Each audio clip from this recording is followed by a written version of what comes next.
नमस्कार। हामी उद्बोधन युवा क्लबले गरेको सानो प्रयास हजुरहरू सामु ल्याउनका लागि केही अध्ययन गरी यो सानो भिडियो नमुना स्वरूप राख्दैछौँ।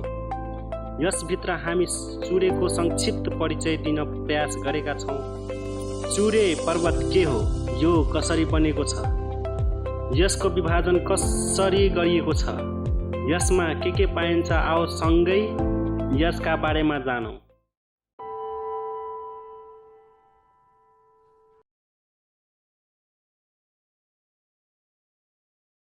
मेचीदेखि महाकालीसम्म फैलिएको तराई र हिमाल बीचको भूभाग जसलाई चुरे भनिन्छ, यो कयौं जीवजन्तुहरूको घर हुनका साथै हरेक प्राणीले लाभ पनि उठाउने गरेका छन्। यसको उपस्थितिले नै कयौं जीवन सुखमय बितेको छ। यसले मानव जीवनमा चाहिने हरेक कुरा प्रदान गरेका छन्, खाने घाँसदेखि लाउने कपाससम्म। चुरे 5 आधारमा विभाजन गरिएको छ। पहिलो, उत्पत्तिको आधारमा, दोस्रो, भूगोलको आधारमा, तेस्रो, जनसङ्ख्याको आधारमा, चौथो, प्राकृतिक स्रोतको आधारमा, पाँचौं, जैविक विविधताको आधारमा। नेपाल हिमालयमा पर्ने चुरे पर्वतका चट्टान आजभन्दा 1.5 करोड वर्ष पहिलेदेखि पछिल्लो समय 10 लाख अघिसम्मको कालखण्ड बीच हिमालय पर्वत श्रृङ्खला अग्लिँदै गर्दा हिमालय र हिमालयभन्दा पाडी तिब्बती पठारबाट थुपाडेको थेगहरूले बनेको देखिन्छ।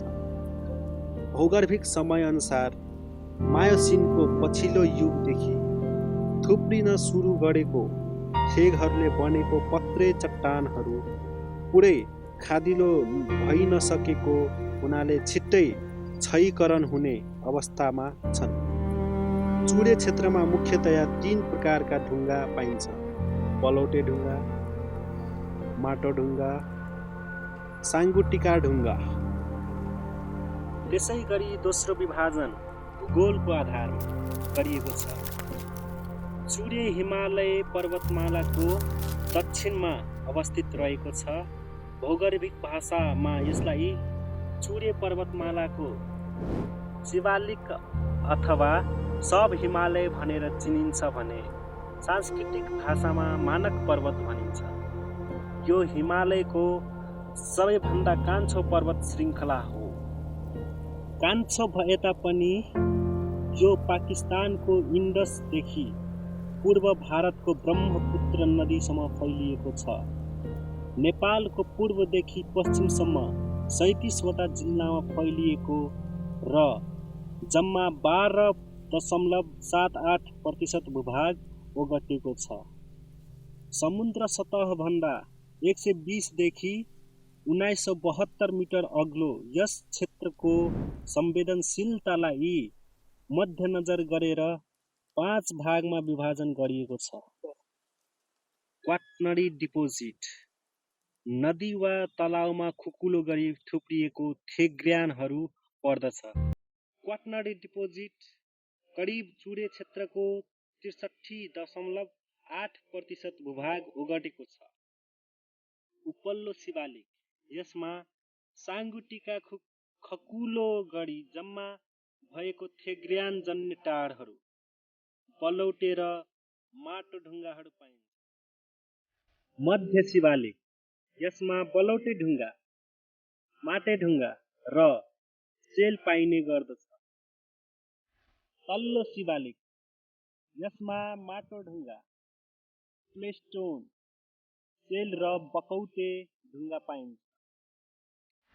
प्री शिवालिक, यसमा महाभारतका चट्टानसँग मिल्दोजुल्दो बलौटे ढुङ्गा, सेल र चूर्ण ढुङ्गा पाइन्छ। तेस्रो विभाजन जनसङ्ख्याको आधारमा।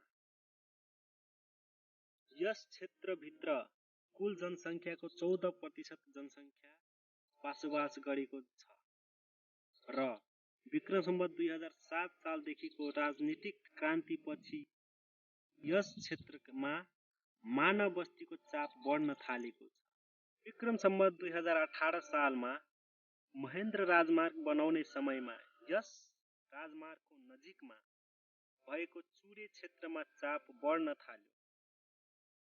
विक्रम सम्वत 2052 देखि 2062 सम्मको माओवादी युद्धले झनै अवस्थित बसाइसराईलाई प्रोत्साहन गरी यस क्षेत्रको अवस्थालाई कमजोर बनाउँदै गए। यस क्षेत्रमा बस्ने 72% जनसङ्ख्यासँग आफ्नो जमिन छैन। सबै यस क्षेत्रमा आई यहाँका जमिनमा फडानी गरी उपभोग गर्न थालेका थिए र अहिलेसम्म छन्।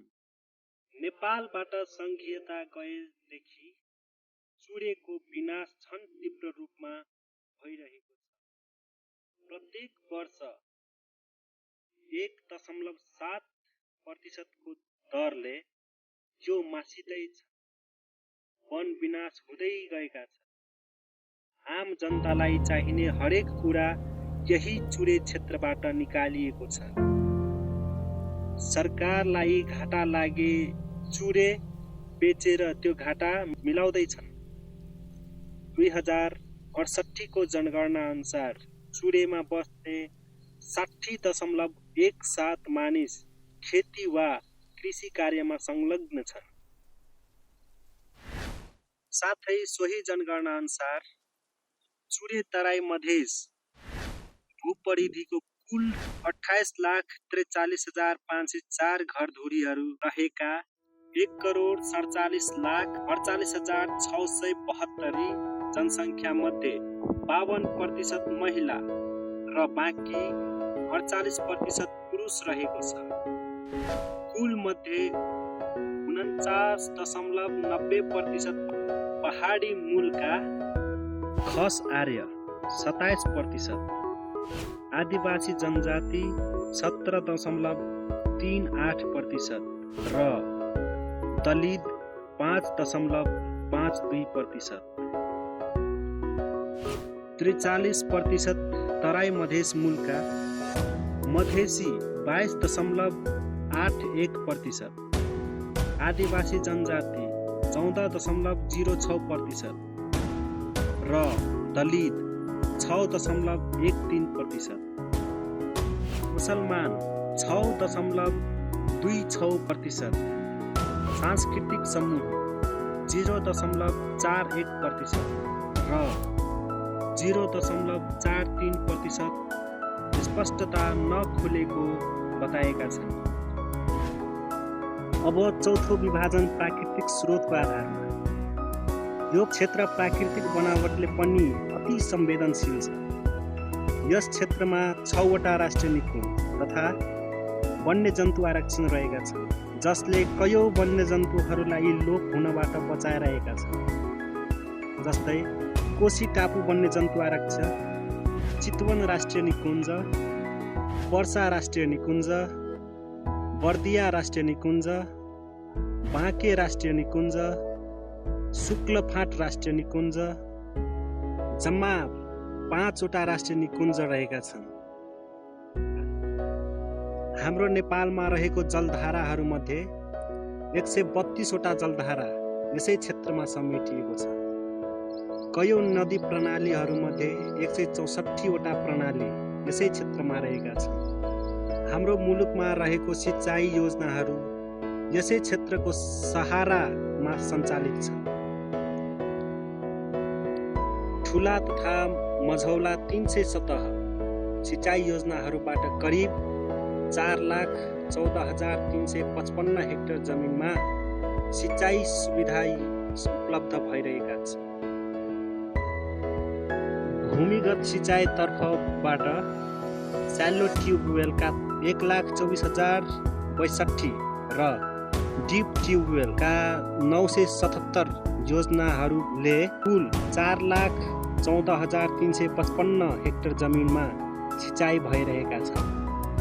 यस क्षेत्रमा 468 सिमसार र 820 धार्मिक तथा सांस्कृतिक सम्पदा रहेका जिल्ला कृषि कार्यालयमा अभिलेख छ। अब 5औं विभाजन जैविक विविधताको आधारमा। यस क्षेत्रमा 95 लाख पुराना ऐतिहासिक वन्यजन्तुहरूको अवशेष रहेको अनुमान गरिएको छ। नेपालमा रहेको 118 पारिस्थितिकीय प्रणालीहरूमध्ये 14वटा यसै क्षेत्रमा पर्दछ। अध्ययन र अनुसन्धानले देखाए अनुसार 1570 प्रजातिका बिरुवाहरू, 281 प्रजातिका रुख, 186 प्रजातिका झाडी बुट्यान र 322 प्रजातिका झारपात यसै क्षेत्रमा पाइने गर्दछ। 65 प्रजातिका स्तनधारी जीवहरूमध्ये 6वटा IUCN रेड लिस्टमा समावेश गरिएको छ भने 15वटा राष्ट्रिय निकुञ्ज तथा वन्यजन्तु संरक्षण ऐन 2029 ले सुरक्षित सूचीमा समावेश गरेको छ।